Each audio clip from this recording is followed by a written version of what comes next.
할렐루야. 예. 여러분, 예배마다 우리가 성령 충만하고요, 예배마다 은혜가 넘치고요, 새로운 힘이 되기를 주의 이름으로 축원합니다. 어떤 교회를 보면은요, 성도들은 꼭 그러더라고요. 예배 드리고 하면서 스트레스를 받은대. 그래가지고 꼭 부부싸우는 사람이 있어요. 아니, 우리 교회 말고 어떤 데 꼭 근다고 하더라고요. 왜 그러냐? 목사님이 맨날 헌금이나 강조하고, 이게 또 시자를 긋다 붙여. 여러분, 이 예배가 우리에게 좀 우중충한 사람이 새롭게 변화가 되고, 우중충한 성도들이 성령 충만해서 새롭게 물렘으로 또 내일부터 이 세상과 더불어서 승리하는 성도가 되기를 주의 이름으로 축원합니다. 이달에는 우리가요, 구약 성경 스바냐서를 강의하려고 합니다. 다음 주하고 마지막 주일입니다. 세 번째 주일은 감사 주일이니까 띄고요. 그런데 우리가 이 스바냐서를 공부하면서 묵상하면서 하는 게 뭐냐 그러면, 스바냐서는 소선지서다 그렇게 말해야 돼요. 그러니까 구약의 성경이 39권이잖아요. 그걸 좀 분별해놨어요. 예를 들어서 창세기, 출애굽기, 레위기, 민수기, 신명기, 이걸 5권을 모세 율법 혹은 모세 오경이다 그렇게 말해요. 그 다음에 욥, 시편, 잠언, 전도, 아가서, 이 5권을 성경이 나오는 시가서다, 시로 주로 이루어졌다 그래요. 사무엘, 상하 이렇게 하는 것은 선지서다, 대선지서. 그런데 호세아부터 말라기까지는 소선지서다 그렇게 말합니다. 소선지서란 뭐냐 그러면, 대선지서가 있는데 소선지서는 좀 뭐 키가 적다 그런 게 아니고 분량이 적다는 게, 책이 좀 이렇게 좀 분량이 적어서 소선지서다 그렇게 말합니다.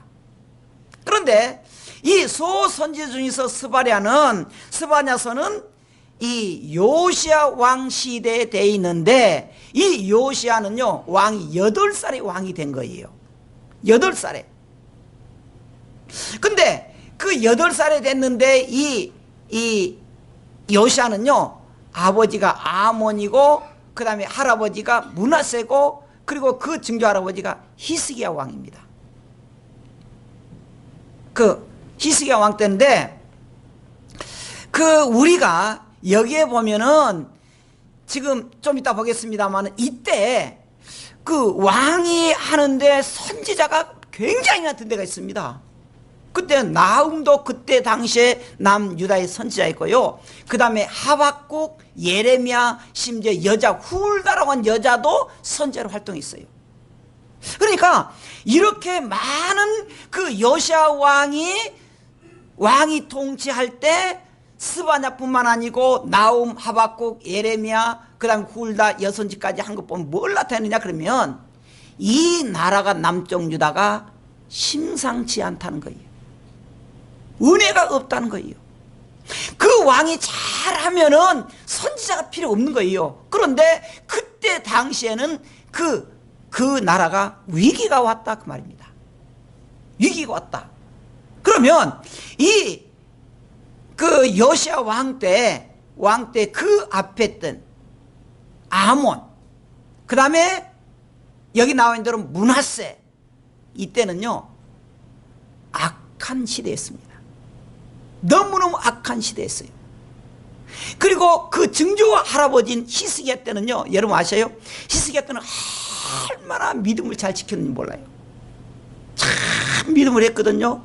근데 죽게 되니까 하나님께 기도했습니다. 하나님 살려주세요. 그러니까 히스기야를 하나님이요 15년 동안을 연장시켜줬습니다. 기적적으로. 그래서 이 히스기야가 얼마나 하나님 앞에 정말 믿음을 했는지 모르는데, 그때는 이 나라가 붕된 거예요. 근데 그의 아들 므낫세가 왕이 되더니 아버지를 안 따른 거예요. 그리고 요즘 말합시다, 교회를 다 불질러버려요. 그리고 우상들 막 섬기고 그런 거예요. 그때 이제 나홈이나 이렇게 선자들이 막 말한 거예요. 왕이요, 그러면 안 됩니다. 그러니까 선지자를 죽인 거예요. 그리고 므낫세 아들 아몬도 마찬가지입니다. 아몬도 얼마나 그 나라가 비참하게 되어버렸는지. 그래서 그때 당시에 선지자가 많았는데 요시야가 8살 때 왕이 되어 다 한 거 있었습니다. 우리 증조 할아버지인 히스기야 때가 참 국가 부강됐는데 왜 그러느냐? 하나 깨달은 거 있어요. 깨달은 게 있습니다. 이 나라가 하나님을 떠났다는 거예요.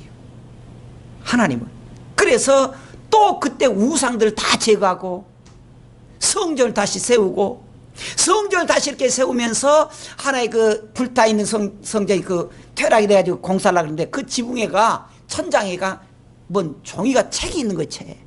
봐보니까 구약 성경이 있는 거예요. 모세오경이. 그걸 보고는 깨달은 겁니다. 아, 우리나라가 하나님의 말씀이 감춰졌고 그걸 떠났기 때문에 이렇게 저주받은 것이구나. 그렇게 해서 이 요시야 왕이 그때부터 하나님 말씀을 이제 제대로 세워서 나라가 부강된 것입니다. 그 과정이 지금. 자, 그러면 오늘 본문 들어가겠습니다. 하나님의 말씀이 누구에게 임했느냐? 1절 보겠습니다. 시작. 아몬의 아들 유다 왕 요시야의 시대에 스바냐에게 임한 여호와의 말씀이라. 스바냐는 거기까지. 자, 여기 보면은 스바냐에게 하나님의 말씀이 임했다는 거예요. 하나님께서 스바냐 선지자에게 말씀을 전했다는 거예요. 그때 왕이 누구라고요? 요시야였습니다. 요시야 아버지가 누구라고요? 아몬이.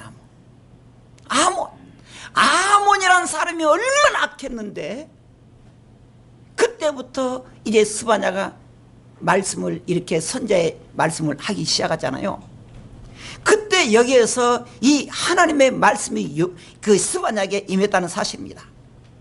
그때 당시는요, 원래 그 지역에서 패권을 잡은 나라가 뭐냐면은 아수르라는 나라입니다. 아수르 나라. 아수르가 세계를 지배했던 나라인데 그때 당시에 이 아수르가 요시야가 이 왕이 됐을 때는 지금 나라가 복잡했습니다. 왜냐하면 정권 다툼이 있어가지고요, 반란하고요, 싸우고요, 그런 통에 그냥 정신없어 외국 다스릴 게 없습니다. 그때 요시야는요, 서북 지역을 사는데 이 이스라엘을 잘 관리해가지고 부강하게 됐다는 거예요. 부강하게. 그렇게 해서 하나님께서 스바냐에게 말씀을 전하는데, 그러면 자, 한번 생각해 보십시다. 사람의 죄가 그 배가 어디까지 있느냐? 하나님께서 죄를 어떻게 갚아주느냐? 2절 3절입니다. 뭐라냐면은 2절에 여호와께서 이르시되 내가 땅 위에서 모든 것을 진멸하리라, 그렇게 말해요. 3절 더 합니다. 내가 사람의 짐승을 진멸하고, 사람과 짐승, 그 다음에 공중의 새와 바다의 고기와 거치는 하는 것과 악인들을 아울러 어떻게 한다? 진멸하리라는 거예요. 그리고 또 뭐라 그래요? 내가 사람을 땅에서 어떻게 하리라? 멸절하리라. 그리고 딱 도장 찍습니다. 이것은 하나님의 말씀이라는 거예요. 나 여호와의 말이니라. 여기서 나 여호와의 말이니란 말이 무슨 말입니까? 절대 틀림이 없다는 거예요. 자, 여기에서 우리가 하나님께서 이스라엘 백성들에게 말하고 있습니다. 내가 세상 모든 것을 진멸하겠다. 진멸하리라, 세 번 하여 진멸하리라, 진멸하고 진멸할 것이라, 이렇게 세 번 영성 말한 건 뭔 말입니까? 두 가지예요. 하나는 반드시 내가 하겠다는 것이고, 두 번째로 그냥 쉽게 하지 않는 거, 철저하게 잔인하니 많지 징계하겠다는 거예요. 그런 의미로 여기 진멸하라고 하는 말은 히브리어 원문에 뭐라고 하냐면 수프라는 말입니다. 수프. 우리 먹는 음식 수프가 아니고 수프인데, 이것은 그치다, 마지막 마치다는 거예요. 마지막 그들을 깨뜨려서 끝장을 본다는 거예요. 하나님께서 이스라엘 백성은 끝장을 본다는 거예요. 근데 여기서 보면은 땅의 모든 것을 진멸한다는 말이 여기서 좀 나온 단어가 있습니다. 언제? 그러면은 창세기 나오는 노아 시대에도 이런 말 했습니다. 노아 시대 그 소돔과 고모라가 다 범죄한 거예요.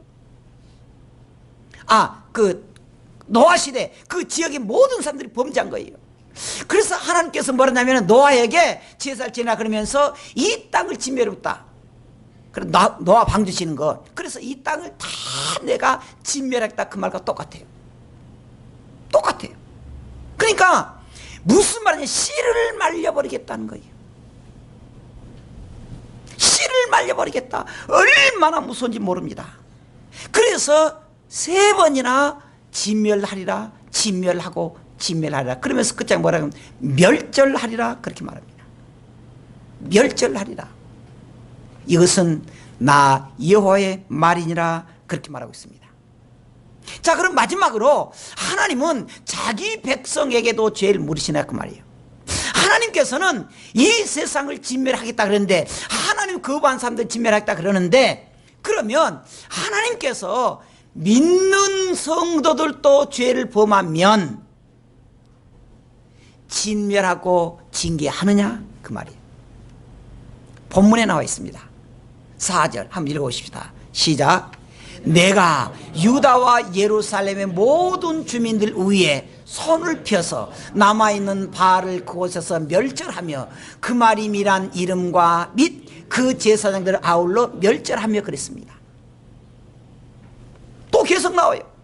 또 지붕에서 하늘의 무별에게 경배하는 자들과 경배하며 여호와께 맹세하면서 말감을 가리켜 맹세하는 자들과. 여러분, 무슨 말이냐 그러면 이 이스라엘 백성들, 유다 백성들이 하나님을 믿는다 그러면서 어려우니까 어떻게 합니까? 세상을 향해서 손을 잡더라는 거예요. 그래서 하나님은 믿는 성도들이라도 잘못하면 징계하겠다는 거예요. 징계하겠다는 거예요. 하나님께서 믿는 성도도 자기 백성들도 죄를 범하면 죄값을 치르게 해주겠다는 거예요. 치르게 해줬다는 거예요. 왜 그러냐? 그들은 첫째 바알을 해요. 바알이 뭐냐? 바알이라고 하는 것은요, 이 유대인들 말고 이방인들이 섬겼던 농사의 신이에요. 그러니까 쉽게 말해서 그러잖아요. 우리도 농사 딱 지냈고 뭐라 그러죠? 동네에서 뭐라 그러지? 뭐 이렇게 동네 이렇게 제사 지내는 거. 그 뭐라 그러는데 동네에서 1년에 한 번씩 탁 해요. 이제 산당 그러니까 제사 지내는 거. 그런 거. 제사 지내놓고, 그 농사 탁 해놓고, 아이고, 우리 신께서 이렇게 농사 신께서 해줘서 감사합니다. 제사 지낸 거예요. 그거는요, 우상이고 하나님이 싫어한 것입니다. 그런데 이스라엘 백성들은, 이 유다 백성들은 그동안 계속적으로 하나님을 섬긴다 그리고 그러면서 그냥 섬긴 게 아니고 맹세까지 했습니다. 하나님, 내가 하나님을 떠나면 내가 성을 가려봅니다. 우리 보통 그러잖아요. 성을 간다 그러잖아요. 내가 하나님을 버리거나 떠나면 내 성을 가려버립니다. 그렇게 했던 사람들이 뭐라고 합니까? 5절에. 자, 보세요. 또 지붕에서 하늘의 뭇별에게 경배하는 자들과 경배하며 여호와께 맹세하면서도 어떻습니까? 말감을 가리켜 맹세한다 그 말이에요. 아니, 목사님, 내가 어떤 일이 있어도 주님 떠나지 않겠습니다. 그렇게 맹세하는 사람들이 어려우니까 휙 가가지고 뭐야 이게? 그런다는 거예요. 날만 새면 내 것이다 똥땅똥땅 그런데 간다는 거예요. 그래서 하나님께서 뭐라고 합니까? 6절 읽어보십시다. 시작. 여호와를 배반하고 따르지 아니한 자들과 여호와를 찾지도 아니하며 구하지도 아니한 자들 어떻게 하겠다? 멸절한다는 거예요. 멸절한다는 거예요. 그러면서 뭐라냐면 4절에 내가 유다와 예루살렘 모든 주민들이 어떻게 한다? 손 편다는 거예요. 손을 편다는 겁니다. 여기 손을 편다고 하는 말의 원문의 뜻은 뭐냐 그러면 히브리어는 나타라고 하는 말입니다. 나타라고 하는 말이 아까 말과 비슷한 건데 뭐냐 그러면 심판한다는 거예요. 어떻게? 손을 펴서 깡그리 심판하겠다는 거예요. 누구에게요? 누구에게? 누구에게? 누구 백성에게? 유다와 예루살렘 백성에게. 요즘 말합시다. 성도들에게. 성도들에게. 여러분, 주님 너무하지 않습니까? 그래도 내가 성도인데, 에? 그래도 내가 성도인데 잘못했다 그러서니 그렇게 벌을 내립니까? 근데 히브리서 12장에 이렇게 나와 있습니다. 하나님은 사랑하는 자에게 매를 때린다는 거예요. 만약에 죄를 지어도 매를 때리지 않는 것은 뭐냐? 사생아라는 거예요. 버린 자라는 겁니다. 성도들에게, 우리에게 정말 때로는 말할 수 없는 고난의 터널이 있다 그러면 하나님께서 우리에게 매를 때리고 있는 시간이다 라고 생각하면 돼요. 어떻게 하라고? 깨달으라고. 깨달으라고. 그래서 히브리서 12장 5절 6절에 나와 있는 것입니다. 하나님의 백성에게 하나님은 매를 때린다는 거예요. 때리지 않은 것은 버린 자식이라는 거예요. 버린 자식이라는 거예요. 자, 그러면서 보십시오. 바알을 그곳에서 멸절하며 그 말임이란 이름과 및 그 제사장들 아울러 멸절하며 철저하게 없애버리겠다는 거예요. 없애버리겠다는 거예요. 하나님께서 여기에서 그들에게 하는데 어떻게 하느냐? 두 가지 이유 때문입니다. 아까 말한 대로 하나는요, 하나는 그들의 믿음이 변질되어 버렸다는 거예요. 그들이 하나님 앞에 결단해요. 하나님, 내가 하나님 어떤 일이 있어도 내가 주님을 믿겠습니다. 그렇게 해요. 근데 어려우니까 쉽게 포기해버려요. 신약 성경에 보면 우리가 잘 아는 바울이 나오잖아요. 바울은 이 선교를 하면서 많은 사람도 알잖아요. 어떤 사람들은요, 바울에게 탁 달라붙어가지고, 선교사님, 내가 어떤 일이 있어요? 선교사님 떠나지 않고요, 내가 성경 도울게요. 그랬어요. 그 중에 한 사람이 데마란 사람이에요. 근데 데마란 사람이 디모데후서 4장에 이름만 나옵니다. 데마는 나를 떠났다 그래요. 그래서 뭐라 하냐면은 그가 세상을 사랑해서 나를 떠났다 그래요. 근데 원문은 그렇게 나오지 않습니다. 그가 세상을 사랑해서 바울만 떠난 것이 아니고 신앙 자체를 버렸다고 나와요. 이게 데마예요. 그렇게 좋았을 때는 바울을 내가 생명같이 따라다녔다고 하는 그 데마가 바울이 그렇게 고난받고 고난받을 때 그가 쉽게 떠나버린 거예요. 이스라엘 백성들이 어떻겠습니까? 구약에 지금 여기 나온 이스라엘 백성들이 내가 어떤 일이 있어도 하나님 따르겠습니다 라고 맹세했다니까요. 그라고 맹세했어요. 그거 5절 나오잖아요. 여호와께 맹세했습니다. 그리고는 뒷구멍으로서는 못된 짓 한다는 거예요. 못된 짓 한다는 거예요. 그들이 하나님 앞에 맹세했지만 고난 속에 그가 타락해버렸다는 거예요. 두 번째로 그들은요, 혼합주의에 젖어 있었습니다. 혼합주의에 젖어 있다는 말이 무슨 말이냐 그러면은 그가 우상을 쉽게 섬겨버렸다는 거예요. 쉽게. 어떤 성도도 믿음 좋은 성도가요, 여자 집사님이 열심히 되는데 목사님 갑자기 그 가정에 신방 갔습니다. 후다닥 소리가 나는데 뭘 치는지 어쩐지 가보니까요, 마리아상이 하나 있고 불상이 하나 있고 십자가 있는 거예요. 집사님 뭐 돼요? 그러니까 목사님 누가 복 줄지 모르잖아요. 그래서 3개 모시고 있습니다. 그런 사람이 있다는 거예요. 그게 지금 이 사람들입니다. 혼합주의. 그걸 싱크리티즘이라 그래요. 혼합주의. 좋은 거에 좋은 겁니다. 좋은 거에 좋은 거고, 여기에서는 주님 섬기고 또 어쩔 때는 또 이렇게도 하고, 주님은 그것을 죄라고 분명히 말한다는 사실입니다. 죄. 하나님을 믿은 성도들이 하나님 앞에 우리가 선하고 결심하지만 때로는 우리에게 그렇게 살지 못한 것이 많다는 것입니다. 오늘 말씀 여기까지입니다. 오늘 말씀의 골자는 뭐냐면 쉽게 말할게요. 죄 지면 벌을 받는다는 거예요. 성도도 마찬가지라는 거예요. 그럼 우리가 이렇게 생각했습니다. 아니 목사님, 아니 교회 안 다니는 사람도 죄지면 하나님 벌 내린다 그리고 믿는 사람도 죄지면 벌 내린다 그리고 예 그래요. 근데 여러분 믿지 않는 사람들의 종착역은 지옥입니다. 우리는 하나님이 그에게 훈련시켜서 천국에 데려가겠다는 거예요. 데려가겠다는 거예요. 마치 고아원에서 그 헛맹개처럼 막 홀리게 있는 사람들 데려다가 가만 안 있어. 집에 가서 그 뭡니까? 그 이렇게 목욕탕 뭐라 그래? 목욕탕 그 갑자기 생각나. 거기에 씻는데 거기다 집어넣어요. 씻어.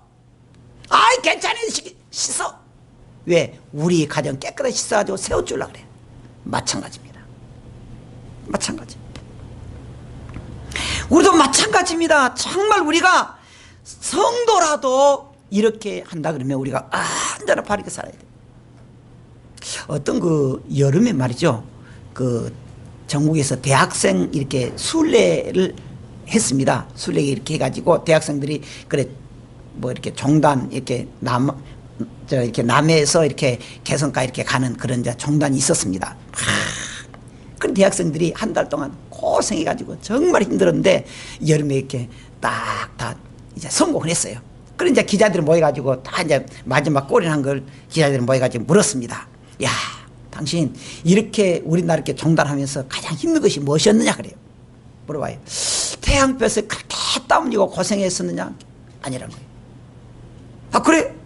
그러면 가파른 산에 이렇게 올랐을 때 그 힘들었냐? 그것도 아니란 거예요. 그럼 발을 헛디뎌가지고 댕그랗게 굴러갔을 때 힘들었느냐? 그것도 아니란 거예요. 그러면 저녁에 잘 때 때로는 또 추울 때 추워서 고생했냐? 그것도 아니란 거예요. 아니 그 뭐가 힘들었냐고. 가장 고통스러운 게 뭐냐 그러니까 우의 말이 대학생이 뭐 이렇게 태양볕에서 그건 참으셨습니다. 그런데 나를 가장 힘들게 한 것은요, 이 신발 속에 들어간 모래 때문에 고생했다는 거예요. 그러니까 사람들이요 어안이 벙벙한 거예요. 아니 뭐 태양볕이 아니고 신발 속에 들어간 그 모래가요 막 그 털어도 또 생기는데 그것이 막 이렇게 살을 갈켜가지고 시렸고요.